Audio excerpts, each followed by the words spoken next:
دوستو، ایک نوجوان لڑکی کا انتقال ہو جاتا ہے تو اس کے گھر والے اسے نہلا دھلا کر عمدہ کفن پہناتے ہیں اور اسے قبرستان لے جاتے ہیں۔ قبرستان لے جانے کے بعد اس کے لیے قبر کھودی گئی۔ جب لوگوں نے قبر کھودی تو کیا دیکھتے ہیں کہ اس قبر میں ایک زہریلا سانپ موجود ہے۔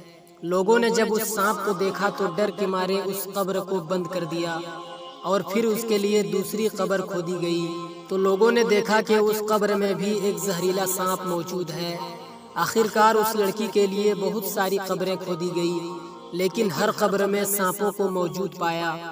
آخرکار لوگوں نے عالم دین سے مشورہ لیا کہ آخر اب کیا کیا جائے، تو انہوں نے کہا کہ اس لڑکی نے دنیا میں کوئی بڑا گناہ کیا ہوگا جس کی سزا اللہ تبارک و تعالی اسے دے رہا ہے۔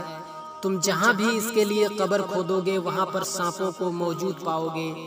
آخرکار لوگوں نے سانپ کے ساتھ ہی اس لڑکی کو قبر میں دفن کر دیا اور کسی طرح سے سارے لوگوں نے مٹی دیا اور گھر آ گئے۔ آخرکار کچھ لوگوں کو یہ باتیں ستانے لگی کہ اس لڑکی کے لیے جہاں بھی قبر کھودی گئی وہاں پر سانپوں کو موجود پایا گیا۔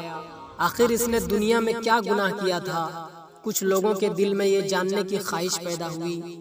آخرکار کچھ لوگ اس لڑکی کے والد صاحب کے پاس آئے اور انہوں نے کہا کہ آخر آپ کی بیٹی دنیا میں کیا گناہ کرتی تھی جس کی وجہ سے اللہ تبارک و تعالی اسے سزائیں دے رہا ہے اور اس کی قبروں میں سانپوں کو مسلط کر دیا ہے۔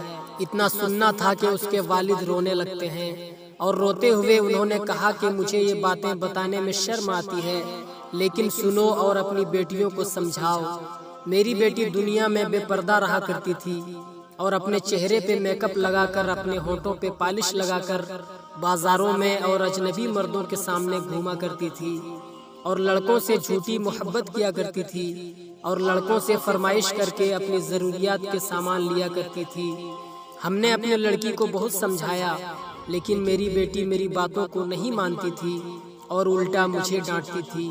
مجھے لگتا ہے کہ اسی گناہ کی سزا اللہ تبارک و تعالی میری بیٹی کو دے رہا ہے۔ لہٰذا اس ویڈیو کے ذریعے سے میں ان لڑکیوں کو یہ پیغام دینا چاہتا ہوں، یہ بتانا چاہتا ہوں جو لڑکیاں بے پردہ گھومتی ہیں اور چہرے پہ میک اپ کر کے اجنبی مردوں کے سامنے اپنے آپ کو پیش کرتی ہیں، ایسی لڑکیاں جتنا جلدی ہو سکے اپنے گناہوں سے توبہ کریں اور پردے کی حالت میں رہنے کی کوشش کریں، ورنہ آپ کا بھی یہی انجام ہوگا۔